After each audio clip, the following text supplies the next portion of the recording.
Media మిత్రులకు నమస్కారం. అదేవిధంగా నాతో పాటు ప్రెస్లో అన్న మల్క కుమరాన గారికి, అదేవిధంగా జనరల్ సెక్రటరీ అశోకన్న గారికి నమస్కారం. రిటైర్మెంట్ బెనిఫిట్స్ చాలామంది ప్రభుత్వంలో గత 30 సంవత్సరాల నుండి 33 సంవత్సరాల నుండి పనిచేసి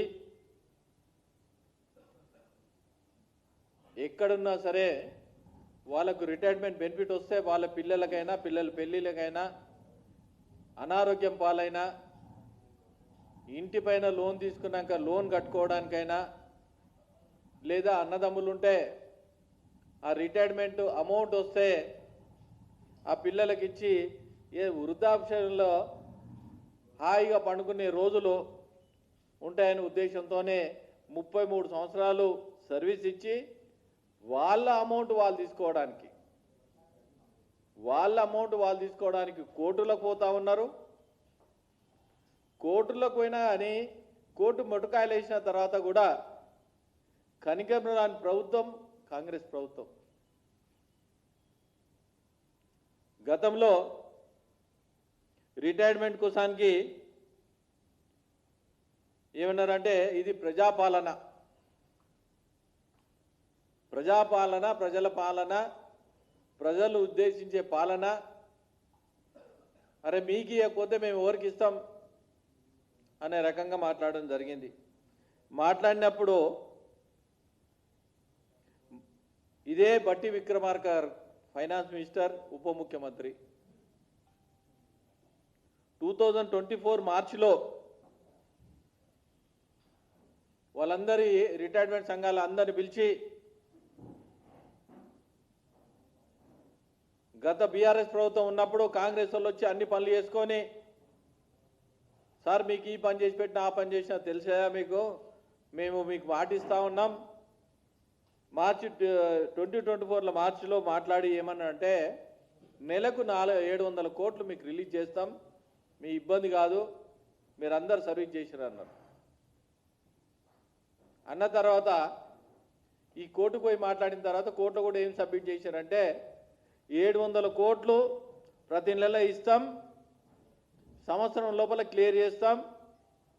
సుమారు 12,000 కోట్లు ఏదైతే ఉందో 4 లక్షల మంది రిటైర్మెంట్ అయ్యారు. అన్ని విధాలుగా బెనిఫిట్స్, ఆ బెనిఫిట్స్ ఏవైతే ఉన్నాయో ఆ బెనిఫిట్స్ అన్న చెప్తాడు.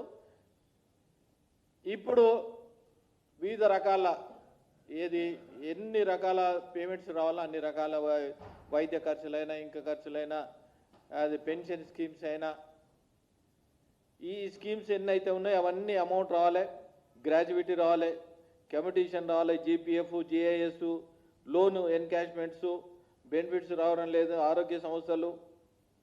అదేవిధంగా కేంద్రం రెగ్యులర్ డిఏ ఇస్తే ఉంటే రాష్ట్ర ప్రభుత్వము 6 డిఏలకు 1 డిఏ ఇవ్వడం జరిగింది. కొంతమందికి అయితే ఏమవుతుందంటే ప్రభుత్వం నుంచి రావాల్సిన వాళ్ళకు హక్కుగా రావాల్సిన బెనిఫిట్స్ ఏవైతే ఉన్నాయో హక్కు కాదు, ఎంత దారుణంగా చూస్తున్నారంటే అంత దారుణంగా చూస్తూ ఉన్నాం. ఆ విధంగా ప్రభుత్వాన్ని ఇది వాళ్ళు ఏంటంటే ప్రభుత్వం దయ కాదు, వాళ్ళ హక్కును నిర్వీర్యం చేస్తూ ఉన్నారు. చాలామంది ఏం చేస్తున్నారంటే కొంతమంది చనిపోవడం జరిగింది. చనిపోయిన తర్వాత రిటైర్మెంట్ అమౌంట్ పిల్లలకు ఎవరికి ఇవ్వాలి? కొడుకు బిడ్డ ఉంటుంది, 2 కూతుర్లు ఉంటారు, 2 కొడుకులు ఉంటారు, 3 కొడుకులు ఉంటారు, లేకుంటే 2 కొడుకులు 1 కూతురు ఉంటారు.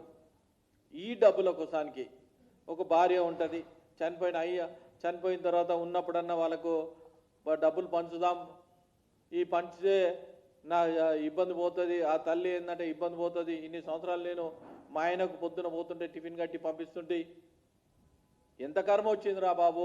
కాంగ్రెస్ ప్రభుత్వం గతం బీఆర్ఎస్ ప్రభుత్వం ఉన్నప్పుడు కర్మ వాళ్ళు పోతే కాంగ్రెస్ ప్రభుత్వానికి ఓటేసి గెలిపిస్తే మన కాంగ్రెస్ ప్రభుత్వం ఉన్నది చాలా యువకుడు రేవంత్ రెడ్డి గారు 80% మాకు వృద్ధులకు ఏ విధంగా బెనిఫిట్ చేస్తారో చాలా బెనిఫిట్ చేస్తారని ఆనందంతో ఓటేస్తే వాళ్ళకన్నా అది ఏంటంటే వాళ్ళు ఉచ్చదొక్కిరు అంటారు చూడు, ఆ రకంగా ఉన్నది ఇది. ఆ రకంగా ప్రభుత్వం నడుస్తూ ఉన్నది. దీనికి అనుగుణంగా రేపు రిటైర్డ్ ఎంప్లాయీస్ ఎవరైతే ఉన్నారో వాళ్ళందరి కోసానికి ఈ ధర్నా భారతీయ జనతా పార్టీ మా ఎల్పీ లీడర్ ఏవిఎన్ రెడ్డి గారు, అన్న కొమరయ్య గారు, నేను ముగ్గురు ఎమ్మెల్సీ కలిసి ధర్నా చౌక్ దగ్గర రేపు ధర్నా చేస్తూ ఉన్నాం. వాళ్ళకి సంఘీభావం, ఎందుకంటే ఇది ప్రారంభోత్సవమే మాత్రమే, ఎందుకంటే చిన్న టిస్ట్ ఇస్తూ ఉన్నాం. ఆ పేమెంట్ కూడా రాకపోతే రాబోయే రోజుల్లో భారతీయ జనతా పార్టీ అన్న ఆధ్వర్యంలో, రామచంద్రరావు గారి ఆధ్వర్యంలో పెద్ద ఎత్తున కార్యక్రమం తీసుకుంటాం. రేపు ఎట్టి బస్సులో ధర్నా కార్యక్రమం చేస్తూ ఉన్నాం. ఇంకో చిన్న సవరణ ఏంటంటే ఆర్టీసీ ఎంప్లాయీస్ ఎవరైతే ఉన్నదో 2017 నుండి వాళ్ళకు కూడా రిటైర్మెంట్ బెనిఫిట్ రాలేదు. వాళ్ళ తరఫు నుండి సేమ్ చేస్తూ ఉన్నాం. ఎందుకంటే ఆర్టీసీ వాళ్ళు ఫ్రీ బస్ అని ఇంతవరకు గవర్నమెంట్ వాళ్ళకి డబ్బులు ఇవ్వక, ఎంప్లాయీస్ ఎవరైతే ఉన్నారో రిటైర్డ్ అయిన ఎంప్లాయీస్ ఉన్నారో వాళ్ళకు కూడా రిటైర్మెంట్ బెనిఫిట్ రాలేదు. చాలా అమౌంట్ రాలేదు వాళ్ళకు 2017 నుండి, అంటే ఇప్పటి వరకు 9 సంవత్సరాల నుండి వాళ్ళకి డబ్బులు రాలేవు. చాలామంది ఎన్నో మంది వేల మంది రిటైర్ అయ్యారు. వాళ్ళకు కూడా సపరేట్గా నేను తెలియజేసి డిమాండ్ చేస్తున్నాం భారతీయ జనతా పార్టీ తరఫు నుండి.